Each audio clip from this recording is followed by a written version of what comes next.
Motorola has launched what we think is one of the most exciting foldable phones so far in the Razr 40 Ultra, also known as the Razr Plus. With it you get great clean software, but with plenty of Moto tweaks to keep you entertained if you're happy to dig around. I'm Cam Bunton from Pocket-lint, and in this video I'm going to show you 16 of my favourite features, tricks and tips in the new Moto Razr. Now first up, Retro Razr. For some people, the Razr is a nostalgic reminder of the original Razr flip phone from the early noughties. And because Motorola knows that, it added a bit of an Easter egg to the software.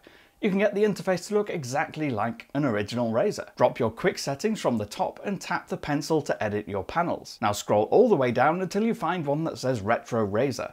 Drag and drop it into your quick settings toggles and then go back to your home screen. Now when you drop down the quick settings, you'll find that Retro Razr toggle where you placed it. Tap it and it'll launch into software that looks like the old Razr.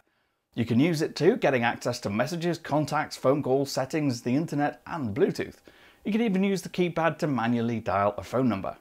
Number 2 is double twisting to launch the camera. Now Motorola has a number of gestures and shortcuts enabled by default, and one of those is the ability to launch the camera with a quick double twist of the phone. It's really handy when you want to use the exterior screen to take selfies with the main cameras. If it isn't enabled in your phone, just open settings and find gestures. Under kinetic gestures, you should find one that says quick capture. Tap it and then toggle it on.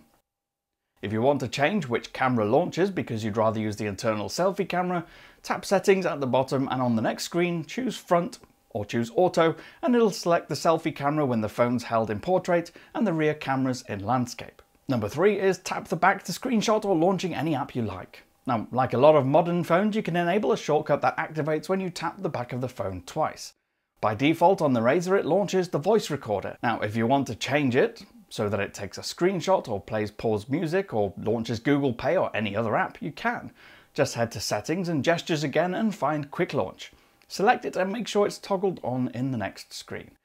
Tap settings at the bottom and choose the action that you want. For screenshot, select take a screenshot. For Google Pay, just choose open app at the bottom and then choose Google Wallet. Now when you double tap the phone, it'll launch that shortcut or the app. Number 4 is changing your external screen panels. Now Moto's external display can be customized quite a lot, and one way to change it is to choose which panels appear when you swipe through the full screen panels.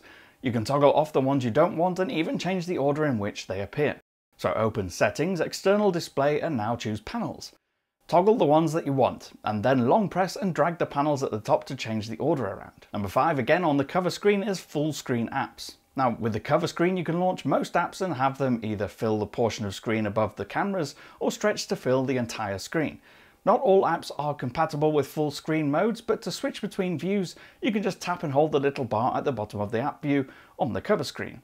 Or you can launch the recent apps view by swiping up and then tapping full screen under the app that you want to fill the screen. Number 6 is switching your phone off from the cover screen. Now if you haven't got your power button enabled, you can switch the phone off from the external display by swiping down to show the quick settings sheet and then tapping the power button in the top corner. Now select power off or restart. Next is a 3-finger screenshot. Another gesture in Moto's arsenal is the ability to take a screenshot simply by touching the screen with 3 fingers at once. It should be enabled by default, but just tap and hold the screen with 3 fingers simultaneously and it should work. If not, check in the settings to make sure it's enabled.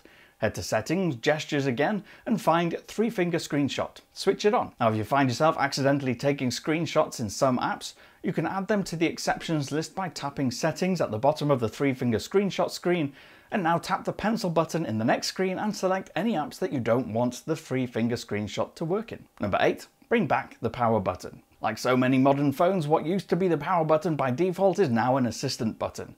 To bring back the power button, just go to gesture settings again and find the press and hold power button option.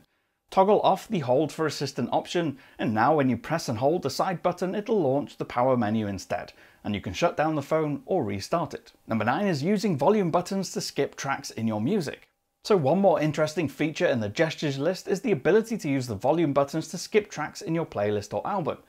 If you go to settings and gestures and then media controls and then toggle on the switch, the volume buttons become track skipping buttons when the screen is off. To use them, make sure you've got music playing and that your phone is in standby mode. Then press the volume button and hold it to go to the next track, or press and hold the down button to go to the previous track. Next up, scrambling your pin pad. Now this is an unusual but very useful one. Motorola lets you scramble the numbers on the pin pad that appears when you unlock the phone, so that they're not in a standard order and switch around every time. The idea is that if someone sees you keying in your number and sees the position of the buttons when you press them, they won't be able to get it correct if they try to copy it. To enable it, go to Settings and then Security and Privacy, and then tap the cog next to Screen Lock. Toggle on the option that says Pin Pad Scramble. Number 11, add a calculator shortcut to your quick settings. Now this feature is one I find super useful, even if it isn't all that exciting, but it does give you quick, easy access to the calculator. And you can do that by adding it to the quick settings toggles in the drop-down shade. So drop down your quick settings and tap the pencil to edit your controls. Find the calculator one and drag it and drop it into the sheet. And now you have a quick toggle that takes you straight to the calculator. 12 is using a live preview in any app.